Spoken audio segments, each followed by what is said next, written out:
अस्सलाम वालेकुम नाज़रीन ऐं गुड मॉर्निंग तव्हां सभिनी खे। कीअं आहियो? चाक चङा भला आहियो? ठीकु ठाक आहियो? भिटाई चएवे थो त जे लूणु लिङे लाई चीरे चीरे चम, मूं कुर अॻु न कयो अहिड़ो कोझो कमु, जा दावा दम ता प्रीत पवारंसी। त असां उहे माण्हू आहियूं, असां भिटाई जा पोइलॻ आहियूं। असां जंहिंसां प्रीत हिकु भेरे लॻायूं था उन प्रीत खे तोड़ ताईं निभायूं था। जीअं पंहिंजी जेको आहे सो सॼी जेका पाकिस्तानी क़ौम जो जेको प्यारु आहे ऐं जेको हिकिड़ो वचन आहे, हिकिड़ी वफ़ा आहे, हुन तकलीफ़ जो अहसासु आहे जेको असांजे कश्मीर जा माण्हू, असांजे कश्मीर जा जेकी भाइर आहिनि, भेणूं आहिनि, जेकी सालनि खां भोॻे रहिया आहिनि।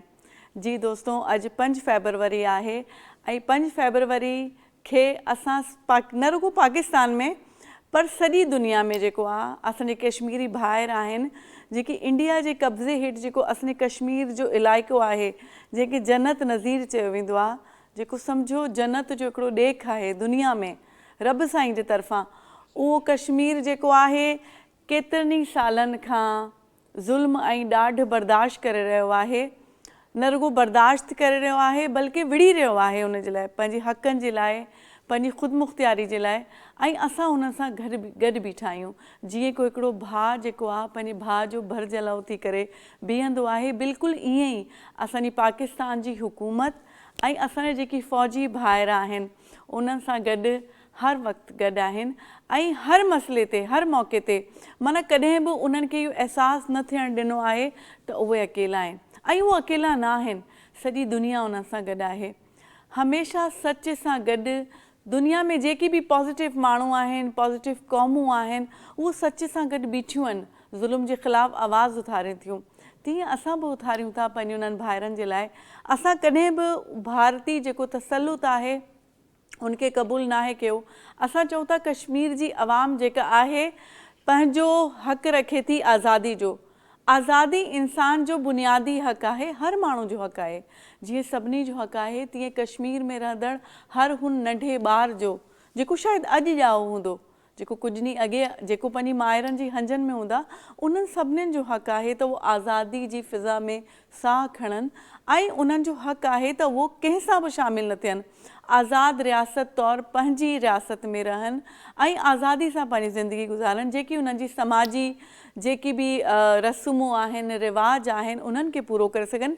जे दीन खे उहे मञनि था, हुन दीन खे उहो जेको आहे सो आज़ादी सां फॉलो करे सघनि, पंहिंजा मज़हबी त्योहार मल्हाए सघनि, इहो उन्हनि जो पूरो हक़ आहे। ऐं जेको भारत जेको आहे सालनि खां वठी ॾाढ मुड़सी करे रहियो आहे, पर इहो रुगो हिकिड़ो ॾींहुं न आहे, इहो हिकिड़ो वक़फ़ा जो वचन जो ॾींहुं आहे। इहो उन तकलीफ़ खे महसूसु करण जो ॾींहुं आहे जेकी उहे भाइर महसूसु करे रहिया आहिनि ऐं उन ज़ुल्म जे ख़िलाफ़ु आवाज़ उथारण जो ॾींहुं आहे। छाकाणि ज़ुल्म बर्दाश्त करणु ग़लति ॻाल्हि आहे, ज़ुल्म जे ख़िलाफ़ु जेको आहे आवाज़ उथारणु तमामु ज़रूरी आहे ऐं इहो ई साबित करे थो त असां हिकिड़ी ज़िंदा क़ौम आहियूं ऐं असां जेको आहे सच सां सदाईं बीठा रहंदासीं। ख़ैर फ़िलहालु पाण वेहूं था कश्मीर ते जेको आहे सो ॻाल्हाईंदासीं, पर उन खां अॻु में पाण ॾिसूं त अॼोकी अख़बार जेका आहे सा उनजी छा हेडलाइंस आयल आहिनि ऐं उहो छा चई रही आहे। त पाण जेको आहे सभिनी खां अॻु में पंहिंजी सोभ अख़बार पढ़ंदासीं ऐं सोभ अख़बार हथ में आई आहे त वरी दिलि मां इहा नियत दुआ थी निकिरे त कश्मीरी आवाम हिकु न हिकु ॾींहुं ज़रूरु सोभ माणींदी जंहिं जिदोजहद में उहे सालनि खां आहिनि। त अख़बार में तमामु सुठियूं अॼु हेडलाइंस आयल आहिनि। पाकिस्तान ऐं काज़किस्तान जो स्ट्रेटेजिक हिसेदारी क़ाइमु करण जो फ़ैसिलो, हिक ॿिए सां वापारु $1 अरब ताईं वधाइण ते इतफ़ाक़। काज़किस्तान जे सदर कासिम जोमारत थरख्योनोफ जो पाकिस्तान में 2 ॾींहं जो दौरो मुकमल, केतिरनि ई याददाश्तनि ऐं मुआहिदनि ते सहियूं थी वयूं आहिनि। ख़िते में समूरनि तकरारनि जो पुरअमन हल कढण लाइ ज़ोर आहे। विच एशिया ॾखण एशिया जे विच में सहकार जी सलाहियत माणण लाइ साज़गार माहौल ठाहिणु ज़रूरी आहे। ज़बरदस्त, इहा अॼोके ॾींहं जी हिकिड़ी सुठी माना मुस्बित ख़बर आहे ऐं मुस्बित ख़बर जॾहिं सुबुह जो तव्हांखे पढ़ण लाइ मिलंदियूं आहिनि त उहो तव्हांजी एनर्जी हूअं ई डबल करे छॾींदियूं आहिनि। मायूसी वारी ख़बरूं वरी असांजी एनर्जी लो करे छॾींदियूं आहिनि। ऐं ॿियो आहे त ईरान ऐं अमरीका जूं ॻाल्हियूं सुभाणे तुर्किया बदिरां ओमान में थींदियूं। ईरान टियाकड़ी कंदड़नि खे शामिल न करण जो शर्त रखी छॾियो। इहो तमामु सुठी ॻाल्हि आहे, छाकाणि सदाईं टियाकड़ी कंदड़ माण्हू जेको आहे सुठो ऐं मुस्बित रोल नाहिनि अपनाईंदा ऐं जेको आहे सो कॾहिं कॾहिं उन्हनि जे करे ॻाल्हियूं ख़राब बि थी वेंदियूं आहिनि। ऐं जेको माण्हू जेको ॻाल्हियूं करण लाइ वेहे थो, कंहिं बि टेबल टॉक जे लाइ को मुल्क अची रहियो आहे या को फ़र्द अची रहियो आहे, त उहो जेकॾहिं पाण पुर एतमाद आहे न पंहिंजियूं ॻाल्हियूं करण जे लाइ, त तव्हांखे कंहिं टियाकड़ जी ज़रूरत हूअं बि न आहे पवंदी। हाणे पाण ॿी अख़बार ॾिसूं था, पंहिंजी हुर्रियत अख़बार जेका आहे अॼोकी, उहो छा चई रही आहे, किसी भी दहशतगर्द सहूलतकार को नहीं बख्शा जाएगा। फील्ड मार्शल साहब जो बयान है। बलूचिस्तान में दहशतगर्दों का हमले मौसर रद्द अमल देने पर पाक फौज के एहलकारों को खराज तहसीन पेश की गई। किसी भी दहशतगर्द के खिलाफ सख्त कार्रवाई की जाएगी। जनरल आसिम मुनीर साहब जो ये बयान है। ऐं वाकई में जेकी भी अमन के विञाइनि था ऐं मासूम शहरियनि के परेशान कनि था, उन्हनि जे ख़िलाफ़ असांजी फ़ौज सदाईं विढ़ंदी रही आहे ऐं सदाईं अहिड़ियुनि ॾुखियनि मौक़नि ते उन्हनि जेको आहे सो पंहिंजो पूरो जेको आहे सो रोल निभायो आहे ऐं अॼु बि निभाए रहिया आहिनि ऐं असां सभु उन सां गॾु आहियूं। ॿी ख़बर आहे त अमरीकी असला पाकिस्तान में दहशतगर्दों के हाथों इस्तेमाल होने लगा। इहा CNN जी रिपोर्ट आहे। CNN रिपोर्ट ॾिनी आहे, ये असला न सिर्फ पाकिस्तान बल्कि अफ़गानिस्तान के तमाम हमसाया ममालिक के लिए संगीन सिक्योरिटी का ख़तरा बन चुका है। ये हथियार इब्तदाई तौर पर साबिक अफ़गान अफ़वाज की सलाहियत बढ़ाने के लिए फ़राहम किए गए थे।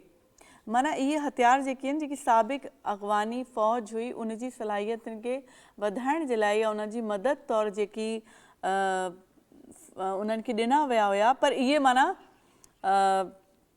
ग़लति माण्हुनि जे हथ न चढ़ी वञनि ऐं चढ़ी विया आहिनि, उन जी रिपोर्ट ॾिनी वई आहे। ॿियो जेको आहे सो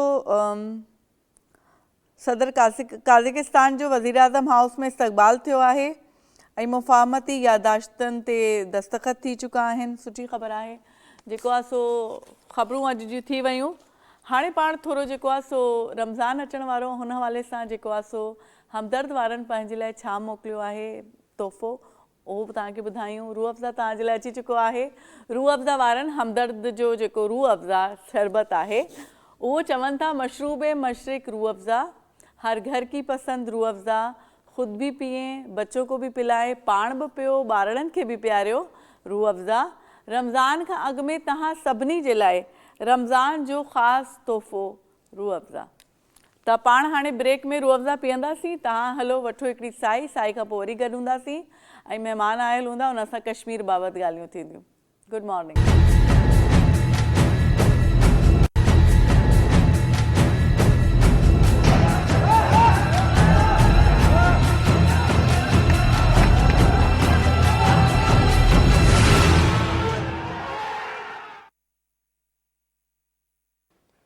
वेलकम बैक दोस्तों। ब्रेक खां पोइ वरी तव्हां सां गॾु आहियूं। अॼु 5 फरवरी आहे ऐं अॼु असां भारत जी जेका ॾाढ मुड़सी आहे उनखे कंडेम कंदा आहियूं ऐं पंहिंजे कश्मीरी भाइरनि जे लाइ सॼी दुनिया खे पैगाम ॾींदा आहियूं त असां बहैसियत पाकिस्तानी क़ौम जे उन्हनि सां सदाईं बीठा रहिया आहियूं ऐं बीठा रहंदासीं जेसिताईं असांजी साह में साह आहे। हलूं था पंहिंजे महिमान सां तव्हांखे मिलरायूं था। असां सां रिटायर्ड मेजर अनवर ख़ुर्शीद साहब मौजूदु आहिनि, जेकी मोटिवेशनल स्पीकर पिणु आहिनि। अस्सलाम वालेकुम sir, very warm welcome to our show. कैसे हैं आप? ठीक ठाक?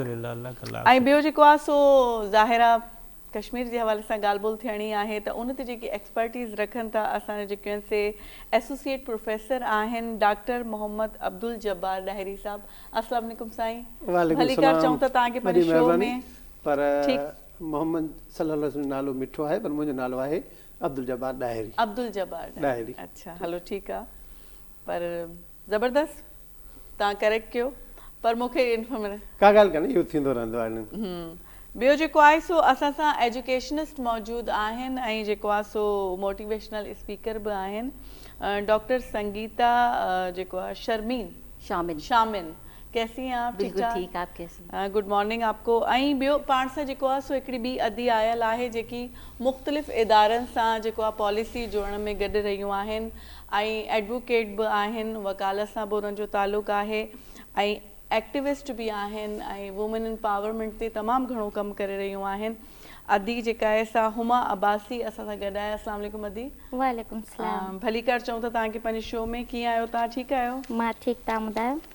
बसि अॼोको ॾींहुं पंहिंजे कश्मीरी भाइरनि जो ॾींहुं आहे। जी बिल्कुल। कीअं थो लॻे तव्हांखे आज़ादी माना? अच्छा, सभिनी खां अॻु में ॿुधायो, तव्हां कश्मीर विया आहियो? बिल्कुल, हाँ, कई घुमी दफ़ा। आया आहियो? कई दफ़ा। अच्छा ग्राउंड बेस्ड रिसर्च बि कई आहे। अच्छा, त पोइ तव्हां हुते जी कानून जे हवाले सां तव्हां सां ज़रूरु हुते जेकी अमेंडमेंट्स थियूं आहिनि आज़ाद कश्मीर में या जेको भारतीय तसलुत में जेको आहे हुन हवाले सां बि पाण ॻाल्हि ॿोल कंदासीं, पर अॻु में हलूं त थोरो तारीख़ी पस मंज़र न त मां चयुमि त डॉक्टर साहिब सां थोरो जेको आहे सो ॻाल्हाइजे। तारीख़ी पस मंज़र जेको हिन कश्मीर जो जुड़ियो जॾहिं पंहिंजो पाकिस्तान ठहियो, उन ते पाण थोरो नाज़रीन सां जेको आहे सो इंफॉर्मेशन शेयर कयूं त पोइ ॻाल्हि खे अॻिते हलायूं। बिल्कुलु। सभ खां पहिरियां त जेका ॻाल्हि आहे न उहा आहे ई तारीख़ी पस मंज़र जी। सभ खां पहिरियां असांखे इहा ॻाल्हि यादि रखणु घुरिजे त पाकिस्तान 1947 में वजूद में आयो। आमतौर ते लफ़्ज़ इस्तेमालु थींदो आहे आज़ादु थियो। मां इन ॻाल्हि जो क़ाइल आहियां त पाकिस्तान वजूद में आयो, छो जो जेका असांजी सरज़मीन हुई उहा पहिरियों ई मौजूदु हुई। अंग्रेज़नि बज़रिया ताक़त इन ते कब्ज़ो कयो ऐं अंग्रेज़नि जेको मुस्लमाननि जो नुक़सानु कयो उहो इहो कयो त हुननि सिर्फ़ु हुकूमत न असांखां फुरी मुस्लमाननि खां, पर पंहिंजी हुकूमत खे बरक़रार रखण जे लाइ हिंदुनि जे ॾाढ खे मज़बूत कयूं ऐं हिंदुनि खे हुकूमतूं ॾिनऊं, हिंदुनि खे हुकूमत में आॾो आंदूं। असांजा मुस्लमान जेके आहिनि उन्हनि ज़ुल्म सितम खे बर्दाश्त न कयूं ऐं जेको ईमानी तक़ाज़ो आहे उन्हनि जिहाद शुरू कयो। पहिरियां जेको जंग थी, जंग में मुस्लमाननि खे नाकामी थी। उन खां पोइ मुस्लमान सियासी तौर ते अॻिते वधण जी कोशिशि कई, जंहिंमें सभ खां पहिरियां मुस्लिम लीग ठाही वई। मुस्लिम लीग क़ाइद मोहम्मद जिन्नाह जी क़यादत में मुस्लमाननि जी लाइ नए आज़ादु मुल्क जी ॻाल्हि कई ऐं उन लाइ पाकिस्तान जी तहरीक हली। पाकिस्तान जी तहरीक अल्हम्दुलिल्लाह कामयाबु थी त उहो वक़्तु अची वियो त हाणे पाकिस्तान में कहिड़ा इलाइक़ा शामिलु थींदा। इते टे जेके हुया उहे मां खणी चवां फ़रीक़ हुया। हिकिड़ा अंग्रेज़ जेके हुकूमत छॾण वारा हुया, ॿिया उहे ॿ मुल्क जेके ठहनि पिया। हाणे उहे मुल्क कहिड़े नज़रिए ते ठहनि पिया? मुल्क पिया ठहनि नज़रिया पाकिस्तान, यानी पाकिस्तान जेको मुल्क आहे उहो ख़ासि मुस्लिमनि लाइ ठहे पियो ऐं हिंदू जेके आहिनि उहे अलॻि क़ौम आहिनि ऐं जेके आहिनि मुस्लमान अलॻि क़ौम आहिनि। सभ खां पहिरियां उनखे ॿ क़ौमी नज़रियो करार ॾिनो वियो, उन खां पोइ इनखे पाकिस्तान जो नज़रियो करार ॾियो। हाणे पाकिस्तान जे नज़रिए ते जॾहिं मुल्क जी विरासत थी रही हुई त उसूली तौर ते उहे इलाइक़ा जिथे मुस्लमान घणा प्यारा उन्हनि खे पाकिस्तान में शामिलु थियणो हुयो, पर अंग्रेज़नि हिते बि कुझु जमहूरी इज़हार बि कयो, कुझु हुननि ग़लति हरबाब इस्तेमालु कया। सूबनि खे चयूं त तव्हां पंहिंजी मर्ज़ी सां शामिलु थियो, रियासतुनि खे चयूं तव्हां पंहिंजी मर्ज़ी सां शामिलु थियो। त जेका कश्मीर जी रियासत हुई उन में मुस्लमान अक्सरियत में हुया ऐं अॼु बि अक्सरियत में आहिनि, पर हुननि जी बदकिस्मती त हुननि जो जेको हुकुमरान हुयो डोगर, उहो जेको हुयो मुस्लमान न हुयो। उन जेका आहे जेका हुकूमत जेका बल्कि असांजी हुकूमत ठहे पई या हिंदुस्तान मुल्क ठहे पियो, उन सां साज़बाज़ करे ऐलान करे छॾियो आवाम जी मर्ज़ी जे ख़िलाफ़ु त असां हिंदुस्तान सां शामिलु थींदासूं। जॾहिं हिंदुस्तान सां इन्हनि ऐलान कयो त उन ते जेके मुस्लमान हुया कश्मीर जा उन्हनि में शदीद रद्दमल आयो ऐं उन्हनि उते उन जे ख़िलाफ़ु हिकिड़ी जिदोजहद हलाई। उहा जिदोजहद जेका हुई उहा ख़ाली सियासी जिदोजहद न हुई, उहा जिदोजहद उहा बि हुई जंहिंमें वेड़ बि थी ऐं उन नतीजे में जेको हिकिड़ो कश्मीर जो हिसो असां वटि आज़ादु थी वियो, जंहिंखे अॼु बि असां पाकिस्तान जे नक्शे में शामिलु कयूं था ऐं उनखे आज़ादु कश्मीर चऊं था। ऐं जेको कश्मीर बची वियो हिंदुस्तान वटि, जंहिंखे असां अॼु बि मक़बूज़ा कश्मीर चऊं था, जंहिंखे मक़बूज़ा जी माना जेका आहे जेको कब्ज़े जे हेठि आयल आहे। पहिरियां बि हुननि जो कब्ज़ो हुयो, अञा बि हुननि जो कब्ज़ो आहे। हाणे इन कब्ज़े छॾाइण जे लाइ हिकु जंग लड़ी वई ऐं उन जंग में पाकिस्तान इन कश्मीर खे आज़ादु करायो। उन आज़ादु कराइण जे नतीजे में जेको उन्हनि जो हुकुमरान हुयो नेहरू, जेको वज़ीर आज़म हुयो, उहो वञी अक़वाम मुतहिदा पहुतो ऐं अक़वाम मुतहिदा खे दरख़्वास्त कई वई त असांजो मसइलो हल कयो।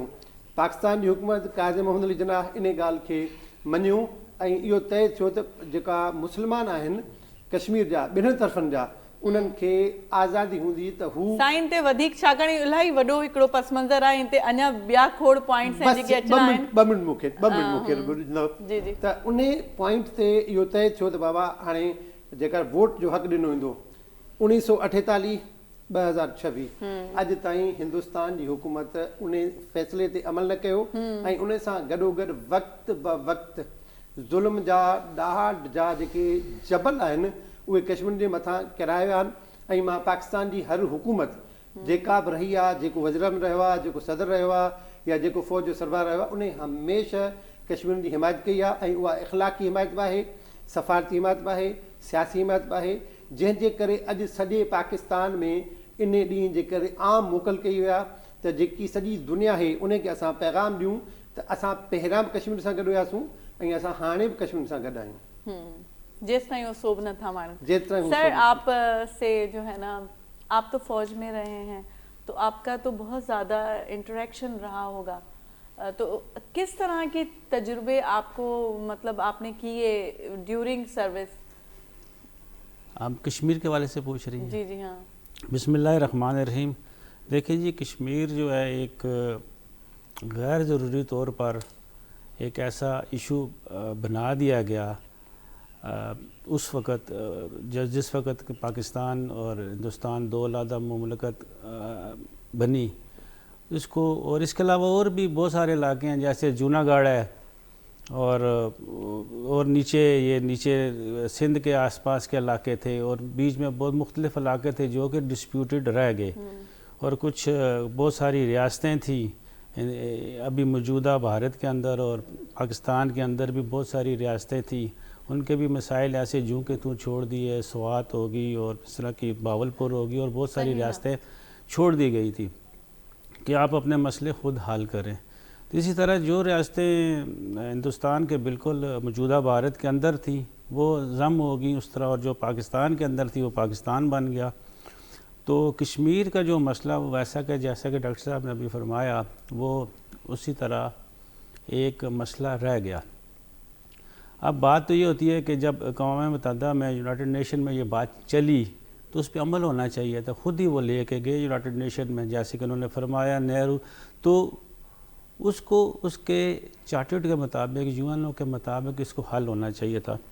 उस वक़्त हुआ ये था कि बहुत सारे लोग जो मौजूदा केपी है, NWFP होता था पहले, या शुमाली इलाका जहाँ के बहुत सारे लोग वो चले गए थे कश्मीर की लड़ाई के लिए।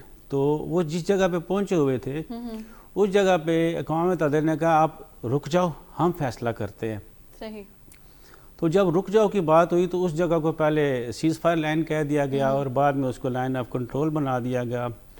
और वो लाइन ऑफ कंट्रोल जो है वो एक ऐसा एक इमेजिनरी इलाका है कि इससे उस तरफ जो कश्मीर है वो अभी भारत कंट्रोल करेगा और इस तरफ जो है वो पाकिस्तान उसको कंट्रोल करेगा, और इनकी जो हैसियत है वो इंडिपेंडेंट थी और अब भी है। मगर अभी जो है 2019 में जो 5 अगस्त को भारत ने ये किया कि वो उसके वो वाले जो यूएनओ के जो हमारे उसके चार्टर्ड के मुताबिक जो चीज़ें थी, इंडिपेंडेंस थी उसकी आर्टिकल 370 उसको उन्होंने रिवोक कर दिया और उसकी वो हैसियत ख़त्म कर दी गई जो कि यूनाइटेड नेशन ने दी थी, जो कि वो नहीं कर सकते। गैर कानूनी, गैर अखलाकी, यानी कि दुनिया में रहते हुए आपने उसकी यूनाइटेड नेशन की माननी है तो आप नहीं मान रहे और फिर भी वो यानी कि हठधर्मी चल रही है। तो जिसके मुताबिक असल में इसके अंदर भी बहुत सारी बातें हैं जिसके मुताबिक यानी कि हम एज ए पाकिस्तानी और हिंदुस्तान में रहने वाले, इंडिया भारत में रहने वाले एज ए भारतीय, वो वहाँ पे ज़मीन नहीं ख़रीद सकते कश्मीर में जी। मकबूजा कश्मीर में वो लोग जिसको हम इंडियन हेल्ड कश्मीर कहते हैं, और इस कश्मीर में ज़ात जम्मू एंड कश्मीर के अंदर मैं ज़मीन नहीं ख़रीद सकता, अब भी नहीं ख़रीद सकता।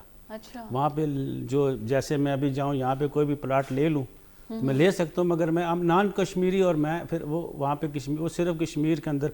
और इसी तरह के बहुत सारे और भी क़वानीन हैं। इलेक्शन का उनका एक तरीक़ाकार है कि अभी اگر ایک بندہ وہاں کھڑا ہوا ہے مظفر آباد میں الیکشن کے لیے، کوئی بھی کینڈیڈیٹ کھڑا ہوا ہے تو اس کی ووٹنگ کراچی میں بھی ہوتی ہے، پشاور میں بھی ہوتی ہے، کوئٹہ میں بھی ہوتی ہے.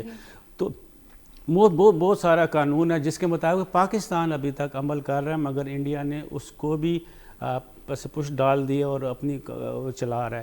تو لوگوں کو یہ سمجھنا چاہیے کہ کشمیر کا اور جو باقی ڈسپیوٹڈ علاقے ہیں ان میں بہت فرق ہے.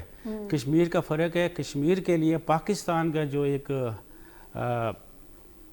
یعنی کہ الفاظ ہیں، 3 جملے ہیں ان کے کہ یا کشمیر کو، کشمیری عوام کو حق خود ارادیت دیا جائے، وہ اگر اپنی مرضی سے انڈیپینڈنٹ رہنا چاہتے ہیں تو ہمیں منظور ہے، وہ انڈیا کے ساتھ رہنا چاہتے ہیں تب بھی ہمیں منظور ہے، اور وہ پاکستان کے ساتھ الحاق کرنا چاہتے ہیں کشمیری ایز اے پاکستان کا صوبہ یا کچھ بھی، تو وہ بھی ہمیں منظور ہے. پاکستان کو 3 باتیں منظور ہیں. تینوں باتوں کے لیے ایک پلیبسائٹ ہوگا، ایک مردم رائے شماری ہوگی. اس رائے شماری کے مطابق اس الیکشن جو اس کو کہہ لیں وہ ہوگی کہ آپ 3 باتیں ہوں گی، آپ پاکستان کے ساتھ رہنا چاہتے ہیں، آپ انڈیا کے ساتھ رہنا چاہتے ہیں، یا آپ انڈیپینڈنٹ اپنا ملک بنانا چاہتے ہیں. اس پہ آپ مہر لگائیں اور ڈال دیں. اس کے لیے جو میکسیمم وہاں پہ 2019 سے پہلے جو میکسیمم لوگ تھے، اور اس سے پہلے 1990 میں خاص طور پہ جس کے بارے میں جس کے بعد سے ہم یہ 5 فروری کا ڈے منا رہے ہیں، یوم یکجہتی کشمیر، تو وہ اس کے بعد وہاں پہ جب دیکھا گیا تو میکسیمم جو میجورٹی تھی وہ اس کے حق میں تھی کہ کشمیر بنے گا پاکستان. اس بات کو کرش کرنے کے لیے وہ آج تک، وہ 1990 سے لے کر آج تک، یا 1948 سے کہہ لیں آج تک، وہ وہاں پہ ایسی رائے شماری کرانے کے وہ نہیں کراتے. اور اب انہوں نے جو 2019 میں یہ کیا انڈیا نے، اس نے کوشش کی کہ وہ والے قانون ختم کر کے تو لوگوں کو وہاں پہ بسایا جا رہا ہے جو کہ پرو انڈینز ہیں، ہندو ہیں یا کوئی اور مذہب کے لوگ ہیں، کرسچنز ہیں، ان کو بسایا جا رہا ہے تاکہ وہ پاکستان کے ساتھ علاقے جب ووٹنگ ہو، جب ریفرینڈم ہو تو اب ریفرینڈم کے لیے ابھی بھی پاکستان کا یہ ہے کہ وہی لوگ کریں گے جو وہاں پہ رہنے والے ہیں. مگر انڈیا جب اگر فرض کرو ابھی ایسی سٹیج لانے والا ہے یا لے آئے گا کبھی کہ جی وہ سب ووٹ دیں گے، پھر ووٹ تو زیادہ پھر انڈیا کو چلے جائیں گے، پھر وہ مسئلہ ہوگا. تو یہ ساری چیزوں کو دیکھ کے ہم اور یہ جو آج 5 فروری کا ہم دن منا رہے ہیں جس پہ لوگ کہتے ہیں جی چھٹی کیوں کر لیتے ہیں اور اس سے بہتر ہے آ کے کچھ وہ کریں. اس لیے ہوتا ہے کہ یہ جب یہاں پہ بند ہوگا، ہماری اسٹاک مارکیٹ بند ہوگی، ہمارے بینکس بند ہوں گے، ہمارے سارے کاروبار بند ہوں گے. جب دوسرا ملک کوئی بھی ہے وہ ہمارے ساتھ جو کاروبار کرتا کہتا ہے کہ پاکستان میں چھٹی ہے، پاکستان میں کس چیز کی چھٹی ہے، تو ان لوگوں کو تب پتہ چلتا ہے کہ یہ ہم سولیڈیٹی ڈے منا رہے ہیں کشمیر کے ساتھ. اور یہ پھر ہوا کیا تھا کشمیر میں لوگوں کو یہ باور کروانے کے لیے کہ آج کا دن ہم سیلیبریٹ کر رہے ہیں. بالکل یہی ہم باور کروانا چاہتے ہیں. اور فی الحال ہم جو ناظرین کو بتانا چاہ رہے ہیں کہ چھوٹی سی بریک پہ ہم جا رہے ہیں. وٹو تناڑی ندی سائی کھاں पोइ वरी तव्हां सां गॾु हूंदासीं ऐं कश्मीर सां गॾु सदाईं रहंदासीं.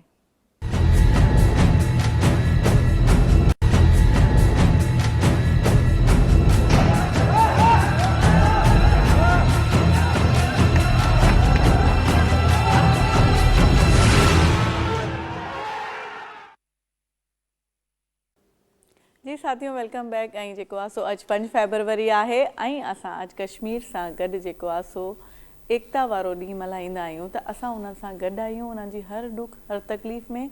ऐं जेको ज़ुल्म हुते भारत ॾहकार जेको फैलाए वेठो आहे ऐं सालनि खां वठी इहो सिलसिलो हलंदड़ आहे ऐं उहे उन्हनि जे ख़िलाफ़ु विड़ी रहिया आहिनि. उन्हनि जी वेड़ में असां उन्हनि सां गॾु आहियूं. भले उहा वेड़ कलम जी हुजे, उहा लफ़्ज़नि जी हुजे, या जेको आहे सो पंहिंजो पैगाम दुनिया ताईं पहुचाइण जी हुजे, हर शइ में उन सां गॾु आहियूं. ऐं हलूं था जेको आहे सो डायरी सां पाण सां गॾु वेठा आहिनि. साईं, अॼुकल्ह जो जेको नौजवान आहे उहो माना कश्मीर जे हवाले सां जेका जागरता फैलाइण जो जेको कमु आहे, या छा हुनखे पंहिंजो किरदारु अदा करणु घुरिजे, छा उहो करे रहिया आहिनि पंहिंजो किरदारु अदा? बुनियादी तौर ते नौजवान किरदारु तॾहिं अदा कंदो जॾहिं असांजा इदारा किरदारु अदा कंदा. नौजवाननि खे को दग ॾसण वारो हूंदो आहे, को वाट ते वठी हलण वारो हूंदो आहे. का बि नौजवान क़यादत अहिड़ी कान्हे दुनिया में बि जेका कंहिं बि रहनुमा खां मुतासिर थी अॻिते न वधी हुजे. जेतिरे ताईं ॻाल्हि रही त नौजवान छा करे रहिया आहिनि, यकीनी तौर ते नौजवान कश्मीर जी आज़ादी खे क़दुर जी निगाह सां ॾिसनि था. असां विच में कुझु ॻाल्हियूं कयूं जंहिंमें 2-4 ॻाल्हियूं तमामु घणियूं ज़रूरियूं आहिनि. त सभ खां पहिरां त इहा असां सभिनी खे ख़बर हुजणु खपे त जेको कश्मीर डे आहे उहो तॾहिं मल्हायो वेंदो आहे 1990 खां वठी, जॾहिं मोहम्मद नवाज़ शरीफ़ हुक्मरान हुया तॾहिं खां इहो शुरू थियो।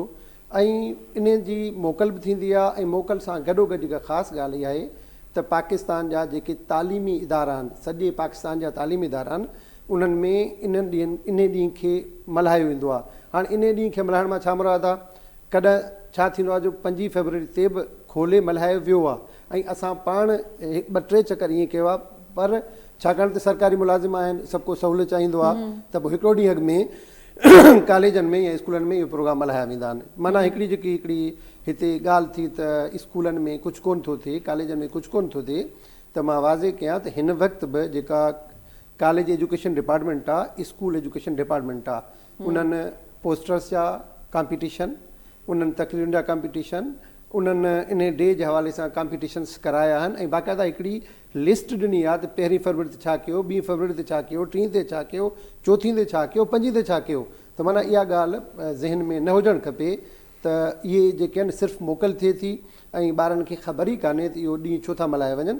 हाणे हिकिड़ो प्राइवेट सेक्टर आहे, हाणे प्राइवेट सेक्टर जेकॾहिं उन ॾींहं खे उन जोश व ख़रोश सां नथो मल्हाए, उहो हिकिड़ो अलॻि मामिलो आहे। बाक़ी जेतिरो त गवर्नमेंट जा इदारा आहिनि, गवर्नमेंट जा स्कूल्स आहिनि, गवर्नमेंट जा कॉलेज आहिनि, हथां की जेके गवर्नमेंट यूनिवर्सिटीज़ आहिनि, उहे इन खे तमामु जोश व ख़रोश सां मल्हाईंदा आहिनि। ऐं ॿी हिकिड़ी अहम ॻाल्हि निकिती, कुझु हिते बहस बि थियो त असां कश्मीर लाइ छा कयूं। ॾिसो न, पाकिस्तान गवर्नमेंट कॾहिं बि न चयो आहे त कश्मीर पाकिस्तान खे हरूभरू ॾिनो वञे। ॻाल्हि थी आहे हमेशह रेफरेंडम जी, त कश्मीरनि खे आज़ादी मिले ऐं आज़ादी कहिड़ी मिले त हू हिंदुस्तान सां शामिलु थींदा, पाकिस्तान सां शामिलु थींदा या अलॻि मुल्क ठाहींदा। हाणे हिकिड़ी हिते नुक़्ते नज़र इहो बि आयो त कश्मीरियुनि वटि फ़हम आहे, फ़रासत आहे ऐं हू अलॻि मुल्क बि थी सघनि था, केरु कोन थो रोकेनि। पाकिस्तान जी मुंड खां वठी इहा ई कोशिशि आहे। पाकिस्तान जॾहिं 1947 में ठहियो त इहा हुई त मुस्लमान हुजण जे नाते पाकिस्तान जो हिसो थिए, पर जॾहिं इहो हिंदुस्तान हमिलो करे उन ते कब्ज़ो करे वरितो ऐं हुन वटि हलियो वियो त पाकिस्तान वटि रस्तो इहो ई बचियो त उन ते को हल निकिरे ऐं हिंदुस्तान पाण उन हल ॻोल्हण जी कोशिशि कई।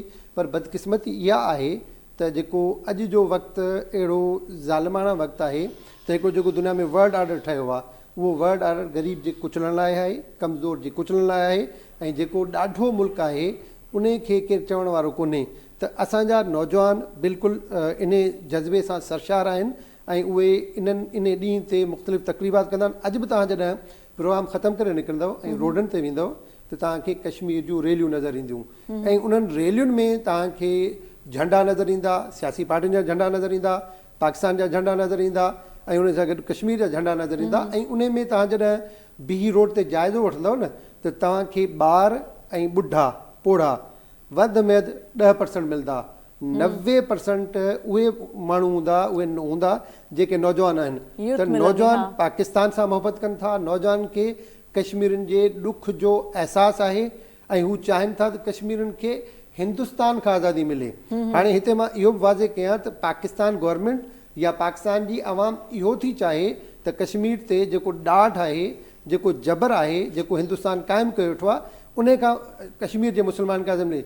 असां मुस्लमान आहियूं ऐं असांजो ईमान आहे त हिकु मुस्लमान खे जॾहिं तकलीफ़ थींदी आहे त ॿिए मुस्लमान तकलीफ़ थींदी आहे। हदीस मुबारक आहे त मुस्लमान जिस्म वांगुरु आहिनि, जिस्म जे हिकु हिसे में तकलीफ़ थींदी आहे, सूर थींदो आहे त सॼो जिस्म महसूसु कंदो आहे। बिल्कुलु ईअं ई असां पाकिस्तानी मुस्लमान आहियूं, कश्मीरी भाइर असांजा मुस्लमान आहिनि ऐं भेनरूं असांजूं भेणियूं आहिनि। उन्हनि जे असांखे ॾुख जो अहसासु आहे, हुननि जी तकलीफ़ खे असां पंहिंजो सम्झंदा आहियूं ऐं असां उन्हनि जो सिर्फ़ु ज़बानी साथ न ॾींदा आहियूं, असां उन्हनि जो सफ़ारती साथ ॾींदा आहियूं, अख़बारुनि में कालम लिखंदा आहियूं, दुनिया में आवाज़ उथारींदा आहियूं ऐं असांजो नौजवान हमेशह गॾु रहियो आहे कश्मीरनि सां, अॼु बि कश्मीरनि सां गॾु आहे। बिल्कुलु गॾु आहे ऐं आज़ादी जे लाइ वेड़ या आज़ादी लाइ आवाज़ उथारणु नौजवानों जो सभिनी खां वॾो मसलो इहो है तो आज़ादी की गाल करना। सर इस हवाले से कुछ बात, क्योंकि नौजवान तबका तो वैसे ही आज़ादी को ज़्यादा अच्छे तरीके से समझता है, क्योंकि कुछ बंदिशें हम लोग अपने तौर पे भी लगाने की कोशिश करते हैं, जैसे घर के बड़े बुजुर्ग या कुछ भी है। एक नौजवान जितना आज़ादी की तकलीफ को समझता है या उसके लिए काम करना चाहता है, उतने एल्डर्स नहीं समझते, आपको लगता है ऐसे? असल में जो नौजवान होते हैं उनमें गर्म खून होता है, पुरजोश खून होता है, ان کو ڈر خوف کوئی نہیں ہوتا آگے. اور جو زیادہ عمر رسیدہ لوگ ہوتے ہیں وہ زیادہ سوچ سمجھ کے ٹھوک بجا کے بات کرتے ہیں, سنتے ہیں. تو اس لیے نوجوان تو ہر طرح سے آزادی چاہتا ہے نا. وہ تو جیسے گھر میں بھی اٹھنے بیٹھنے کی, چلنے پھرنے کی روک ٹوک ماں باپ سے بھی کہتا ہے کہ نہ کریں, اچھی والی بات. تو وہ ان دونوں وہ تو وہی چاہتے ہیں نا. تو اس چیز کو مد نظر رکھتے ہوئے نوجوانوں کے اندر ان کو صرف یہ بات بتا دو کہ آپ محکوم ہو, آپ کے ساتھ یہ پابندی ہے. مثال کے طور پر ابھی جیسے کشمیر کے اندر کبھی انٹرنیٹ کی سروس بند کر دی جاتی ہے, اب دنیا سے آپ کا رابطہ کٹ جاتا ہے. اور اس میں یہ ہے کہ اگر آپ کا دنیا سے رابطہ کٹ گیا ہے انٹرنیٹ کی وجہ سے, تو اس کا ایفیکٹ عمر رسیدہ لوگوں کو کم ہوتا ہے. انہوں نے چٹ چیٹ یہ کچھ کرنا ہے, مگر جو نوجوان ہیں ان کی تعلیم کا مسئلہ ہے. ابھی زیادہ تعلیم جو ہے انٹرنیٹ کے ذریعے ہو گئی ہے, باہر کے ملکوں کے ساتھ آپ کرتے ہیں. ویسے اپنے اسکول, اپنے کالج, اپنی یونیورسٹی سے کرتے ہیں, وہاں بھی آپ کو نیٹ کی ضرورت پڑتی ہے. تو اس چیز کے اوپر جو ان کو تکلیف ہوتی ہے, تو وہ پھر زیادہ وہ ہے نا, جیسے اسپرنگ کو آپ پریس کرتے ہیں تو وہ پھر زیادہ پریس ہوتا ہے, تو پھر اچھل کے زیادہ پھر دور پھینکتا ہے چیزوں کو. تو اسی طرح نوجوان ہوتے ہیں, اس کو اس کی اپنی اس قسم کی آزادی چاہیے. وہاں پہ کرفیو لگ جاتے ہیں, آئے دن کرفیو لگ گیا, آئے دن کسی علاقے میں کوئی ایک بندہ اگر انہوں نے دیکھا کہ یہ اس علاقے میں ہے کوئی, تو اس پورے علاقے کو گھیر لیا. تو اس گھیرنے سے جیسے کسی بھی جگہ پہ پولیس یا سول آرم فورسز یا فوج آ جائے, تو وہ ایک آپ کسی گھر میں دیکھ لیں, آپ ایک محلے میں رہ رہے ہیں, سب رہ رہے ہیں, امن سکون سے رہ رہے ہیں, تو کسی گھر کے باہر ایک پولیس کی موبائل آ کے کھڑی ہو جاتی ہے, تو چمگوئیاں شروع ہو جاتی ہیں.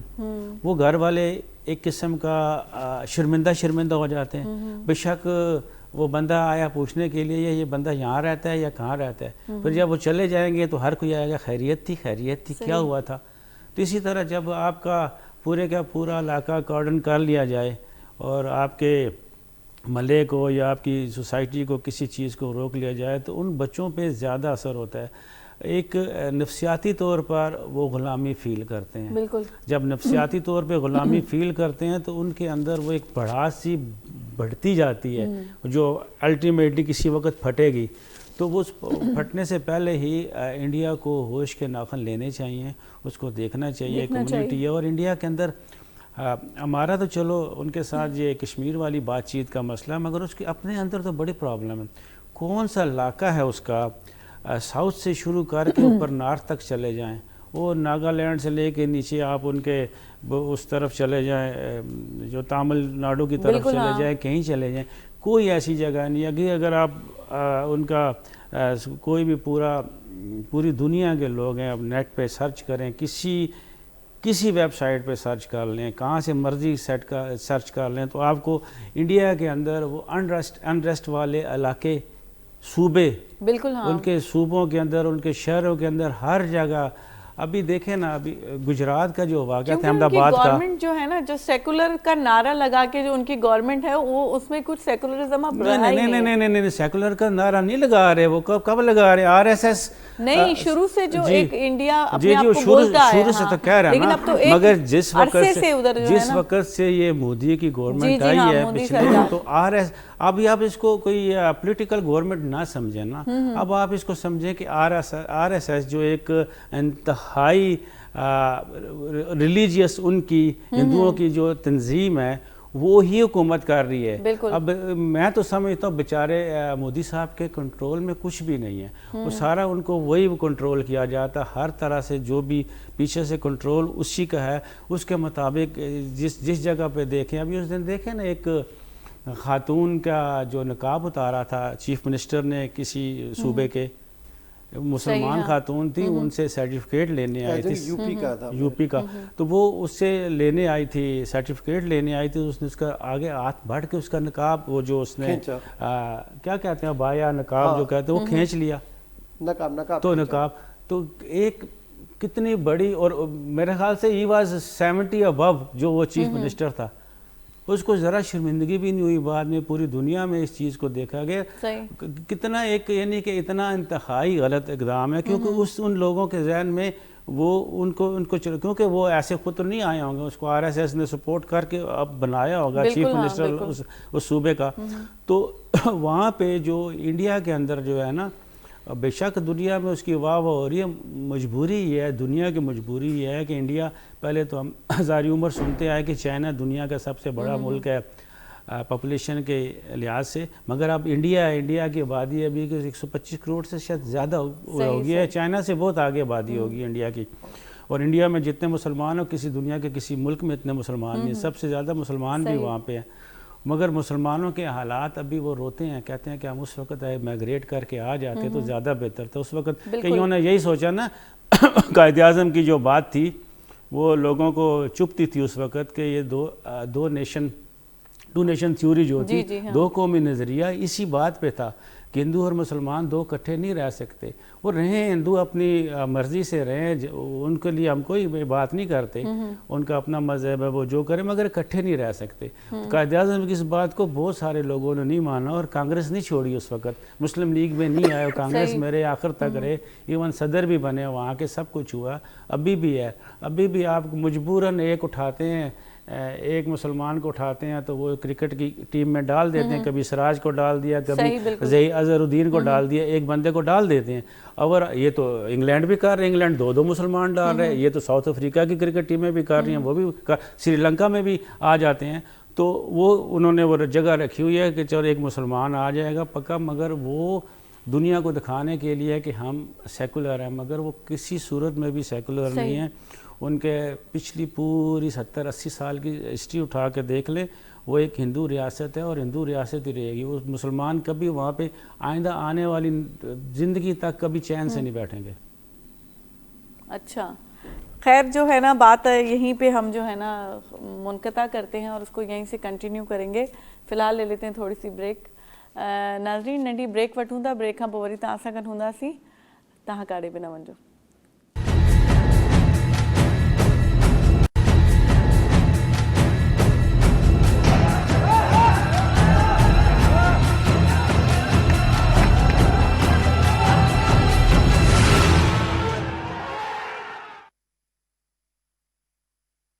जी साथियों, वेलकम बैक. ऐं कश्मीर डे पाण मल्हाए रहिया आहियूं. अॼु 5 फेबरवरी आहे ऐं सॼी दुनिया खे इहो मैसेज ॾियण था चाहियूं त असां पाकिस्तानी नेशन तौरु जेको आहे कश्मीर सां सदाईं बीठा रहिया आहियूं ऐं सदाईं बीठल रहंदासीं. भारत जी ॾाढ मुड़सी खे कंहिं सूरत क़बूल न कयो वेंदो ऐं हर फोरम ते उनखे कंडेम कयो वेंदो. पाण सां जेको आहे सो मौजूद आहिनि ॿ अदियूं. त सबसे पहले आपसे सवाल कि स्कूल में किस तरह की आज के दिन आप लोग एक्टिविटीज़ करवाते हैं? वैसे तो छुट्टी होती है या तो एक दिन पहले ही करवा लेते होंगे, मतलब इस हवाले से क्या एक्टिविटीज़ होती हैं? अच्छा, मैं जब बचपन में अपने देखते आई कि छुट्टी होती थी हमेशा 5 फेब को, और क्योंकि मेरी बर्थडे भी है तो मुझे बहुत खुशी होती थी कि छुट्टी हो रही है. तो शायद बर्थडे से तो बर्थडे की वजह से मुझे लगता था कि सबको छुट्टी मिल रही है. तो आहिस्ता आहिस्ता डेवलप हुआ, पता चला कि छुट्टी होती है. लेकिन been in a young age कोई इतना आइडिया नहीं था कि कश्मीर डे की छुट्टी क्यों होती है. बस ये होता था कि हर साल 5 फेब को छुट्टी दी जाती थी. जब मैं टीचिंग लाइन में आई तो हिस्ट्री के बारे में मालूम हुआ. और क्योंकि अभी फ़िलहाल मैं currently I am not into a teaching line, तो स्कूल्स में अगर देखा जाए पास्ट लाइफ में जब मैं वर्क कर रही थी तो स्कूल में सिर्फ छुट्टी दी जाती थी. एज सच इस हवाले से कभी भी स्कूल में बताया नहीं गया बच्चों को. जैसे मैं कोट करना चाहूँगी कि पीस जो है इट वर्क्स विद जस्टिस. तो जहाँ पर जस्टिस है वहाँ पर ही पीस है. तो जहाँ पर जस्टिस नहीं है वहाँ पे पीस नहीं है.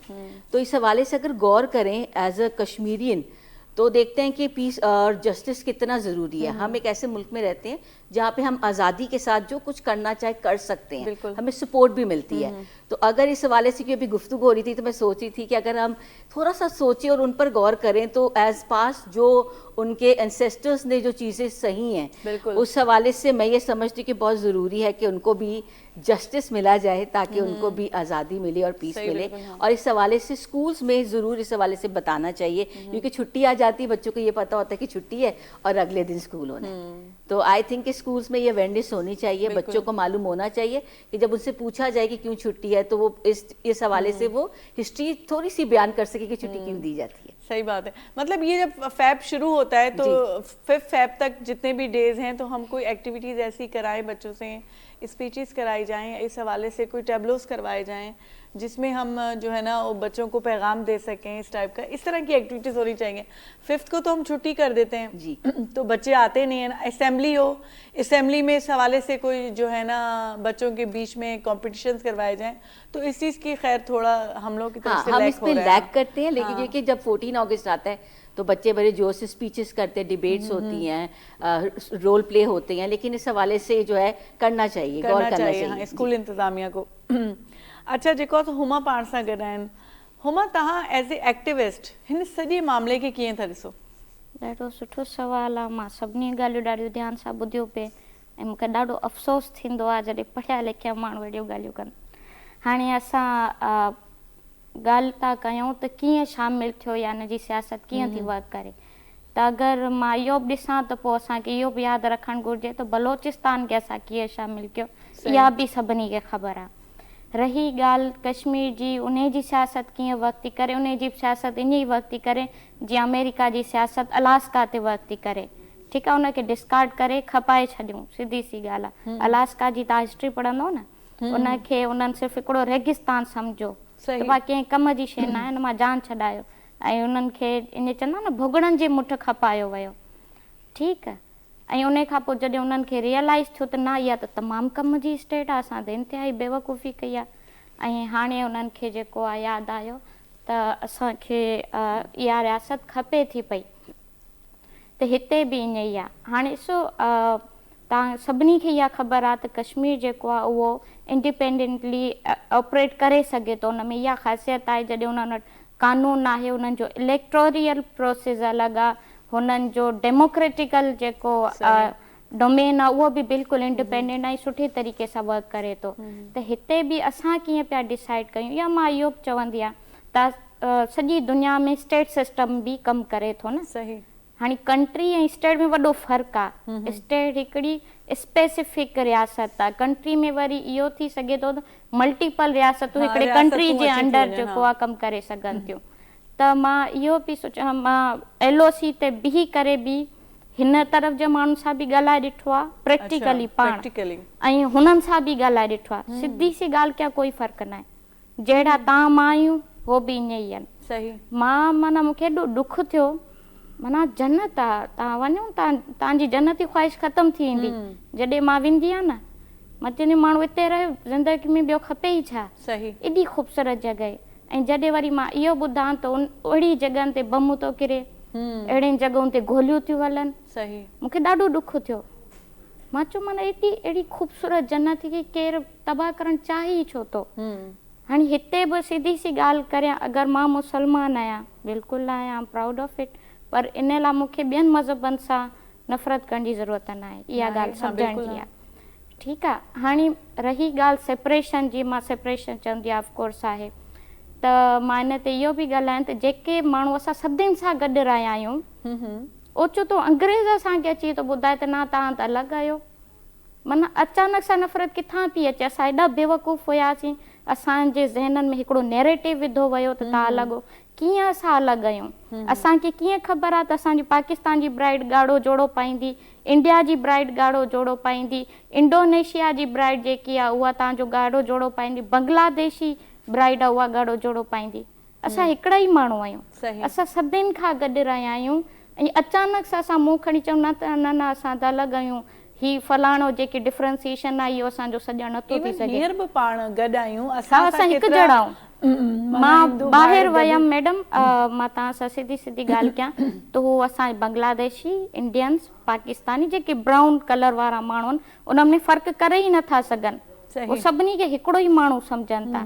हीअ असांजे पंहिंजे अंदरि हिकिड़े क़िस्म जी नफ़रत ज़बरदस्ती इनरिच कई वई आहे, जेकी मां सम्झां थी इंतिहाई गैर ज़रूरी आहे.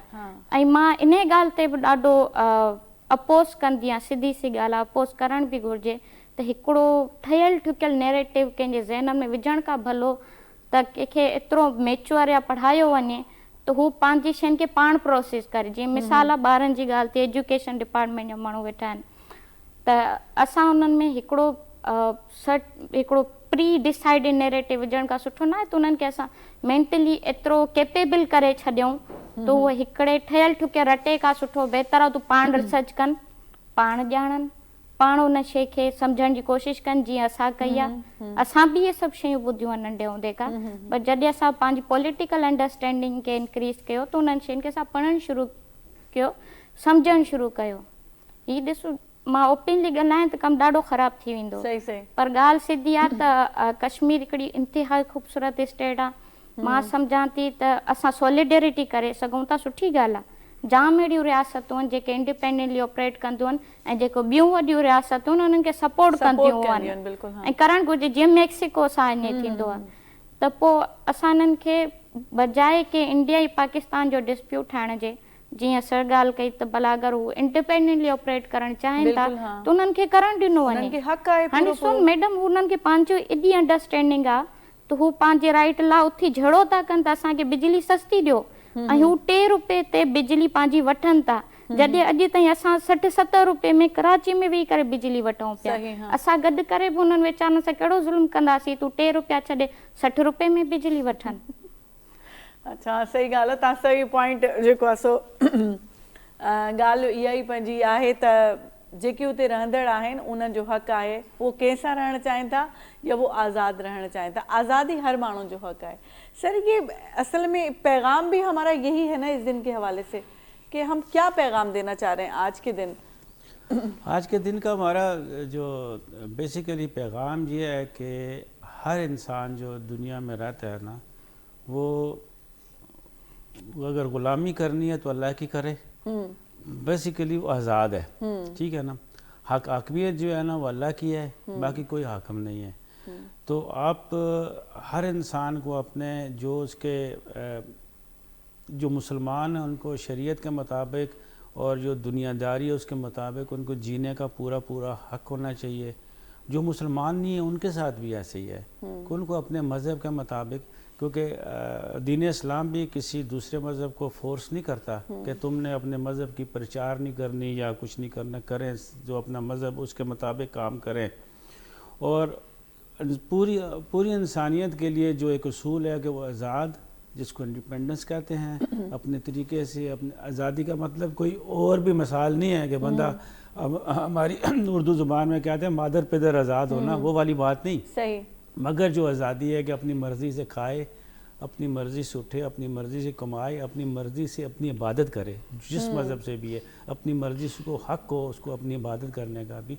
तो ये आज़ादी है कि ये पैगाम देना इस 5 फरवरी का जो बेसिक मकसद ये है कि आज़ादी के लिए एक दुनिया को पैगाम देना कि जिससे अब यूरोप की कंट्रीज़ हैं, अमेरिका की जो कंट्रीज़ हैं उसमें लोग रह रहे हैं, इवन अफ्रीका के बहुत सारे ममालिक, एशिया के, फार ईस्ट के ममालिक हैं, कितने अपनी मज़े से अपनी ज़िंदगी गुजार रहे हैं। मलेशिया, इंडोनेशिया, जापान को देख लें आप, तो और यूरोप के सारे ममालिक हैं। अब जैसे उनकी ज़रा सी कोई इतनी सी कोई बात की जाए ना उनके हक़ के ऊपर, उनके हमसाया का कुत्ता भी अगर ऊंचा भौंके तो वो जाके उसकी शिकायत करते हैं और उनको उसका इंसाफ मिलता है, क्योंकि उनकी अपनी आज़ादी है ना। आज़ादी और इंसाफ दोनों चीज़ें हैं, अगर साथ जोड़ दी जाएं तो ये तो बहुत बड़ी नेमत है। तो दुनिया को इस चीज़ का एहसास होना चाहिए कि कश्मीर की अवाम जो है वो इस वक्त असल में अंदर तो हालात बहुत ज़्यादा ख़राब हैं, जो आपकी आए दिन इंटरनेट बंद हो जाता है, बिजली की बंदिश, बाकी चीज़ों की बंदिश, लोगों को तो ऊपर से दिखाया जाता है। मुझे याद है 1992 की बात है, मैं लाइन ऑफ कंट्रोल पे था, ड्यूटी पे था। हमारे यूएनओ के जो रेप्स थे वो आए थे, शायद मुझे याद नहीं किस यूरोपीय ममालिक के थे, वो थे यूएनओ के रेप्स थे।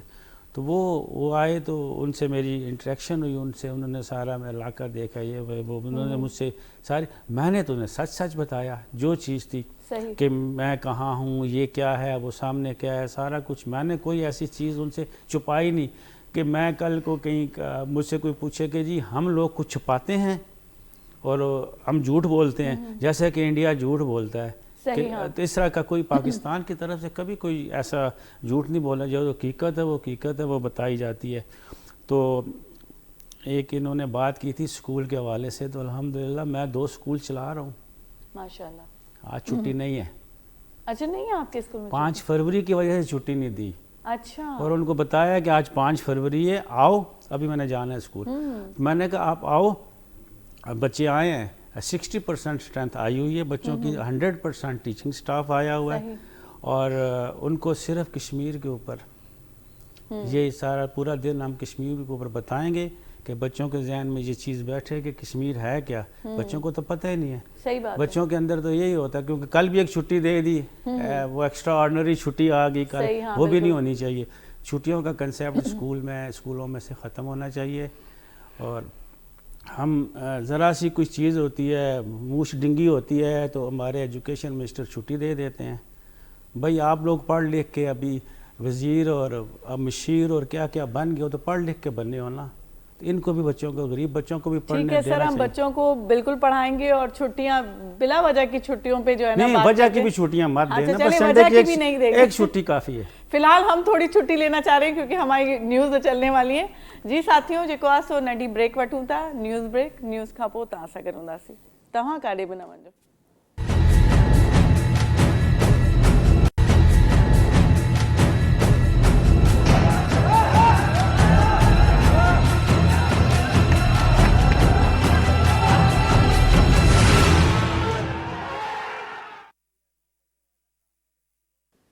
जी साथियों, वेलकम बैक. आई जेको आहे सो ॻाल्हि सर कथा कलामी माफ़, लेकिन ये हमारी मजबूरियां हो जाती हैं. प्रोफेसर साहब काफ़ी देर से खामोश बैठे हुए हैं, डायरी साहब, तो मैंने कहा उनसे कुछ जो है ना सवाल लिया जाए. साईं जेका ॻाल्हि पंहिंजी हले पई ॾींहं जे हवाले सां न, त तव्हां चयो त इन जो कुझु न कुझु तारीख़ी पस मंज़र आहे. त जेको 5 फरवरी पाण डिसाइड कयो 1990 में मियां नवाज़ शरीफ़ साहब जी गवर्नमेंट हुई, त उन तारीख़ी पस मंज़र ते पाण थोरो ॻाल्हायूं था. त उहो ॾींहुं आख़िर 5 फरवरी छो सिलेक्ट कयो वियो? इन जो जेको सबबु मां इंटरनेट मां ॻोल्हण जी कोशिशि कई, त मूंखे हिकिड़ी अहम तरीन जेका ॻाल्हि मिली आहे उहा इहा आहे त 5 फरवरी ते 146 BCE में रोमन रिपब्लिक जेका आहे उन आज़ादी वरिती अलाए केतिरनि सदियुनि खां पोइ. माना जेको मियां मोहम्मद नवाज़ शरीफ़ गवर्नमेंट इहो फ़ैसिलो वरितो 1990 में, त 5 फरवरी खे मुंतख़िब कयो, त इन ई पस मंज़र में हुयो त कॾहिं न कॾहिं अहिड़ो ॾींहुं ज़रूरु ईंदो त जीअं रोमन हिमत कई, सदियूं विढ़िया ऐं आज़ादी हासिलु कयूं, त बिल्कुलु इनशा अल्लाह ताला हिकिड़ो ॾींहुं अहिड़ो ज़रूरु ईंदो त कश्मीरी बि पंहिंजी वेढ़ में कामयाबु थींदा ऐं उन्हनि खे अलाह साईं आज़ादी नसीबु कंदो, ऐं हू पंहिंजे मर्ज़ी सां जंहिं मुल्क में रहणु चाहींदा. हिकिड़ी ॻाल्हि त तय ई आहे त कश्मीरी कॾहिं बि हिंदुस्तान में कोन रहंदा. इहा त ॻाल्हि मुमकिन ई कान्हे त कश्मीरी जेके असुलु कश्मीरी आहिनि उहे हिंदुस्तान सां गॾु रहनि. बाक़ी रहियो हू पाकिस्तान सां गॾु रहंदा या अलॻि मुल्क ठाहींदा, पाकिस्तान सां गॾु रहंदा तॾहिं बि आज़ादु हूंदा, जॾहिं पंहिंजो अलॻि वतन ठाहींदा तॾहिं बि आज़ादु हूंदा. त इहो जेको हिकिड़ो अलामती ॾींहुं रखियो वियो आहे, इन वॾी जेका तारीख़ी ॾींहुं आहे उन सां उनखे ॻंढियो वियो आहे त जीअं कश्मीरियुनि जे जज़्बे खे उभारे सघिजे या उन्हनि जी घटि में घटि तारीफ़ करे सघिजे. अच्छा, ऐं रिलेट कयो वियो आहे त उहो हिकिड़ो आज़ादी माणी हुई, त उन तारीख़ खे उन सिलेक्ट करे वरितो. माना तव्हांजे चवण जो मक़सदु इहो आहे. ॻाल्हि हिकिड़ी ॿी बि आहे त मिसाल तौरु जॾहिं माना इहो 1990 में मियां नवाज़ शरीफ ने ये फैसला किया कि हम 5 फरवरी को इजहार यौम यकजहती मनाएंगे. तकरीबन 26-27 साल हो गए सर इसको. नहीं, 36 ईयर्स. तो क्या हमने इतने अरसे में जो ये दिन मना रहे हैं और जो भी हमने इसके लिए सोचा था, हम कुछ हद तक अपनी मंजिल के करीब हैं, जो मंजिल हम उनके लिए चाहते हैं? इस पे कुछ बात कीजिए. देखिए जी, इसका वाहिद हल है, इसका दूसरा कोई हल नहीं है.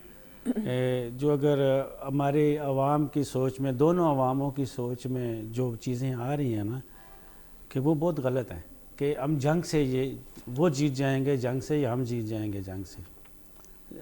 वो ठीक है, अपने दफ़ा के लिए पाकिस्तान हमेशा तैयार रहा है, और पाकिस्तान ने कभी भी पूरे 79 ईयर्स हो गए हैं, पाकिस्तान ने कभी भी जहारियत के बारे में कहा ही नहीं है, सोचा ही नहीं है.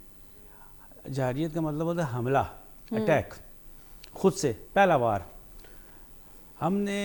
हमारी पॉलिसी ही नहीं है ये वाली کہ ہم اٹیک کریں گے, ہم حملہ کریں گے, ہم آپ کو تہس نہس کر دیں گے, ہم فلاں کر دیں, ہم فلاں کر دیں گے, ہمارے پاس بابر ہے, ہمارے پاس غوری ہے, ہمارے پاس شاہین ہے, ہمارے پاس فلاں ہے, ہمارے پاس کون کون سا ٹینک ہے, ہمارے پاس کون کون سے جہاز ہیں, آپ کے رافیل سے بڑے اچھے جہاز ہیں. ہم نے کبھی ایسے, پاکستان کا یہ سٹانس رہا ہی نہیں ہے کبھی بھی کہ ہم نے یہ کر دینا ہے. ہم ہمیشہ یہ کرتے ہیں اگر ہمارے ساتھ کسی نے کچھ کیا تو ہم یہ کر دیں گے. ہم اب یہ بات ہوتی ہے دفاع کی, صحیح, ہاں, اور دفاع کا حق ہر ایک شخص کو حاصل ہے, بالکل, ہر ایک ریاست کو حاصل ہے, ہر ایک ملک کو حاصل ہے, ہر دنیا کی کسی قسم کا کوئی بھی ادارہ ہے اس کو اپنے دفاع کا حق حاصل ہے.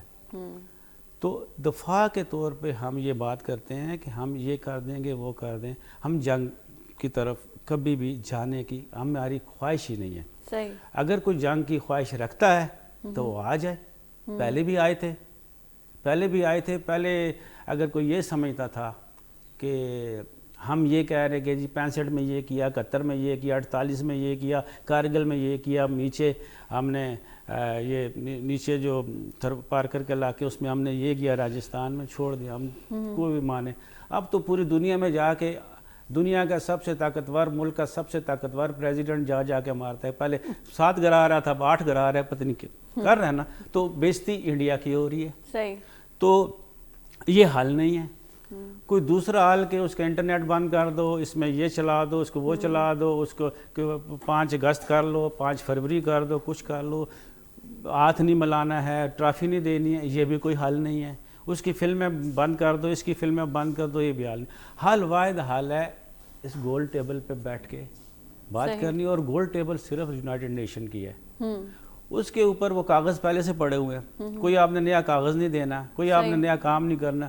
ہم وہی کہتے ہیں کہ جی پاکستان وہی کہتا ہے کہ جو آپ نے 1948 میں اس کے بعد جو بات کی تھی اسی بات کو آگے چلائیں کہ آپ وہاں پہ رائے شماری کرا دیں, اور دودھ کا دودھ, پانی کا پانی. رائے شماری کے بعد کہہ دیں سارے انڈین کے, سارے کشمیری, مقبوضہ کشمیر کے, ایون ہمارے ذات جموں کشمیر والے کہہ دیں کہ جی ہم انڈیا کے ساتھ ملتے ہیں, ہمیں تو کوئی اعتراض نہیں ہے.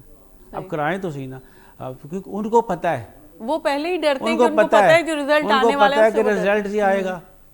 ہمیں تو اپنے رزلٹ سے کوئی خوف نہیں رکھا ہوا. ہم تو وہ تھوڑی دیر پہلے بجلی کی بھی بات ہو رہی تھی, تو بجلی کا بھی مسئلہ یہی ہے. اچھا, وہ وہاں پہ ان لوگوں کو, کیونکہ وہ پاکستان کا, وہ پاکستانی نہیں ہیں, وہ کشمیری ہیں, کشمیری ہیں, ڈسپیوٹڈ علاقہ ہے. تو آپ ہر جگہ پہ جہاں پہ کوئی مسئلہ مسائل ہوتا ہے وہ کرنا پڑتا ہے. آپ اپنے حق کے لیے اٹھیں. 60 روپے والے کی بات کر رہا ہوں, 60 روپے والے اپنے حق کے لیے اٹھیں, اپنے حق کے لیے اٹھیں, ملائیں کریں. 60 والے نے کس سے بات کرنی ہے؟ 60 والے 60 روپے بجلی کا جو 60 روپے جو یونٹ پے کر رہا ہے, اس نے اس سے بات کرنی ہے جس کو اس نے ووٹ دیا ہے. صحیح, بالکل. تو ووٹ دیتے وقت اس وقت کو ووٹ تب دیں کہ تم 2 روپے کرو. ٹھیک ہے 2 روپے نہیں کر سکتا, یہ میں کہہ رہا ہوں 2 روپے پاسبلٹی نہیں ہے. 2 روپے جس کو کیے تو آپ کے 50 سے 60 کیے تو 10 ادھر ڈالے ہیں, تب جا کے معاملہ حل ہوتا ہے. بجلی آپ کے پاس وافر ہے, آپ کے پاس کنزمپشن اگر 2200 میگا واٹ کی تو آپ کے 2500 میگا واٹ بن رہی ہے کم و بیش. آپ سے بجلی آپ کے پاس زیادہ ہے, گیس آپ کے پاس وافر ہے, پانی آپ کے پاس بہت زیادہ وافر ہے, جمع کرنے کا طریقہ نہیں ہے, بجلی دینے کا طریقہ نہیں ہے. وہ تو ہماری گورننس جو ہے نا, گورننس کے اندر فقدان ہے. ہمیں گڈ گورننس چاہیے اور گڈ گورننس چاہیے. گورننس جب صحیح ہو جائے گی, بجلی سستی ہو جائے گی, گیس آئے گی, سب امن امان ہو جائے گا, پھر ہر کوئی آزاد ہو جائے گا. جب آزاد ہو جائے گا تو حکمرانی کون کرے گا؟ صحیح بات ہے, اس پہ ہم بعد میں بات کرتے ہیں کہ حکمرانی کون کرے گا. صحیح ॻाल्हि हले पई गॾियल क़ौमनि जे इदारनि जी न, त उन्हनि जी टेबल ते ई मसइलो फाइनली हल थियणो आहे. इहा ॻाल्हि त हक़ीक़त आहे त का बि वेड़ कंहिं बि जंग जो एंड जेको थींदो आहे टेबल टॉक ई हूंदो आहे. अॻु में विड़ी सभु वेही रहंदा आहिनि, माण्हू माराए वेही रहंदा आहिनि, नेठि मसइलो हल ॻाल्हियुनि जे थ्रू ई थींदो आहे. केतिरी हद ताईं कहिड़े तरीक़े सां प्रेशर जेको आहे गॾियल क़ौम जे इदारनि ते मुख़्तलिफ़ जेकी फोरम्स आहिनि उन्हनि खे इस्तेमालु करे वधि खां वधि वधाए सघिजे थो, छाकाणि एतिरे अरसे में को खड़तेल नज़र कोन आयो आहे. बिल्कुलु जेका अक़वाम मुतहदा आहे उहा ई इहो मसइलो हल करे सघे थी. हाणे हिते असांखे ॾिसणो पवंदो त अक़वाम मुतहदा जी पंहिंजी हैसियत कहिड़ी आहे. सही, अक़वाम मुतहदा में जिन 5 मुल्कनि खे वीटो जो इख़्तियार मिलियलु आहे, उहो इख़्तियार ई अक़वाम मुतहदा खे कमज़ोर करे थो. माना जॾहिं बि का अहिड़ी शइ जॾहिं वञे थी त उन खे उन्हनि 5 मुल्कनि मां कंहिं न कंहिं जी हिमायत हासिलु आहे ऐं उन हिमायत जे करे हू उन खे वीटो करे सघे थो या वीटो करे छॾे थो। तव्हां जेका ॻाल्हि कई त असां कीअं प्रेशर डेवलप कयूं या पाकिस्तान जी हुकूमत कीअं प्रेशर डेवलप करे, यकीनी तौर ते अॼुकल्ह अमेरिका सॼी दुनिया जो चङो मुड़ुसु लॻो वते थो ऐं असांजी जेका हुकूमत आहे मां सम्झंदुसि उन्हनि जी ख़ुशनसीबी आहे त जेको मौजूदु अमेरिका जो सदर आहे असांजे जेको वज़ीर आज़म आहे उनजो बि क़दुरदान आहे, जेको असांजो चीफ ऑफ आर्मी स्टाफ आहे उनजो बि क़दुरदान आहे त उन ट्रंप खे विच में आणे इन मामले ते ॻाल्हियूं अॻिते वधायूं वञनि ऐं अक़वाम मुतहदा खे राज़ी कयो वञे त हू हिंदुस्तान जी हुकूमत ते हिकिड़ो दॿाउ विझे जंहिंजे नतीजे में हू रेफरेंडम लाइ राज़ी थियनि। जीअं साईं फरमायो, बिल्कुलु सही फरमायो, रेफरेंडम थींदो त जेके कश्मीरी जंहिं सां गॾु रहणु चाहिनि था हिंदुस्तान सां पाकिस्तान सां आज़ादु थी वेंदो। हाणे इहो तॾहिं थींदो जॾहिं दुनिया जूं जेके ताक़तूं आहिनि जंहिंखे असां आम तौर ते आलमी ताक़तूं चवंदा आहियूं ऐं आलमी ताक़तूं चाहींदियूं अक़वाम मुतहदा खे खणी चइजे इन पावर कंदियूं, अक़वाम मुतहदा खे सघ ॾींदियूं त हू इन फ़ैसिलो ॾिजे। छो जो हिंदुस्तान जी आबादी बि घणी आहे ऐं उन सां मुआशी मफ़ाद जेके आहिनि मुल्कनि जा जुड़ियल आहिनि। उन जे करे को बि मुल्क जेको आहे सोचींदो आहे त हू हिंदुस्तान ते दॿाउ विझे। साईं जी क्रिकेट जो मिसाल ॾिनो, बिल्कुलु जेका ICC आहे उनखे ॾोकड़ मिलनि ई हिंदुस्तान जी क्रिकेट मां घणा था त उन मथां प्रेशर कोन थी ठाहे सघे। पर मां हुकूमत खे गुज़ारिश कंदुसि त मौक़े जो फ़ाइदो वठी ट्रंप खे ख़ासि तौर ते अमेरिका सदर खे विच में आणे इन मसइले खे हल करण जी कोशिश कई वञे। बिल्कुलु इहा ई ॻाल्हि आहे त जेको आहे सो प्रोग्राम जो टाइम बि ख़तमु थियण वारो आहे ऐं ॻाल्हि जे कंहिं न कंहिं हद ताईं पाण पहुची चुका आहियूं। मक़सदु पंहिंजो ॾेखारणु हुयो त असां केतिरा पंहिंजे कश्मीरी भाइरनि ऐं भेनरुनि जे लाइ वरिड आहियूं ऐं केतिरो सोचूं था लोचूं था, इहो बि हिन जिद्दोजहद जो हिस्सो आहे। सर आपका बहुत बहुत शुक्रिया, बहुत मेहरबानी। साईं तव्हांजी वॾी वॾी मेहरबानी। संगीता आपका बहुत शुक्रिया। अदीहुमा तव्हांजी वॾी वॾी मेहरबानी। जी साथियों, जेको आहे सो साईं जेका कंक्लूजन निकिती आहे उहा इहा ई निकिती आहे त असांखे पाकिस्तान खे पंहिंजा सफ़ारती तालुक जेतिरा सुठा अमेरिका सां आहिनि उनखे वधि खां वधि इस्तेमालु करणु घुरिजे ऐं जेको आहे सो उनजो भरपूर फ़ाइदो बि खणणु घुरिजे। असां जेकॾहिं चाहियूं त सफ़ारती तालुकात जंहिंसां सुठा आहिनि उनखे सुहिणे नमूने कीअं जेको निभाए सघूं था या कीअं हलाए सघूं था, इहो स्मार्टनेस असां में हुअणु घुरिजे ऐं उहो यकीनन असांजी गवर्नमेंट में आहे। असांजी फ़ौज बि ॾाढी स्मार्ट आहे ऐं रिज़ल्ट त हिकु ॾींहुं ज़रूरु निकिरंदो ऐं मूंखे ख़बर आहे त तमामु सुठो निकिरंदो, कश्मीरी भाइरनि जे हक़ में निकिरंदो, छाकाणि जेॾो ज़ुल्म उन्हनि सठो आहे एतिरनि सालनि में उनजो सिलो उन्हनि खे ज़रूरु मिलंदो। रब साईं जो बि इहो वाइदो आहे ऐं असांजी इहो उमेदु आहे ऐं दुआऊं आहिनि सदाईं त उहे ॿारड़ा जेकी पंहिंजी माइरनि जे हजनि में आहिनि आज़ादु रियासत में साह खणनि ऐं सभु पखी बि आज़ादु हुजनि। वठूं था जेको आहे तव्हां खां मोकिलाणी में पंहिंजी आहे कोन, सुभाणे पाण वरी गॾु हूंदासीं। दुआनि में पाण खे यादि कजो, पंहिंजे कश्मीरी भाइरनि भेनरुनि जे लाइ बि दुआऊं कजो त उहो आज़ादी माणनि। सुभाणे वरी गॾु हूंदासीं। मोकिलाणी कोन्हे, सदाईं गॾु।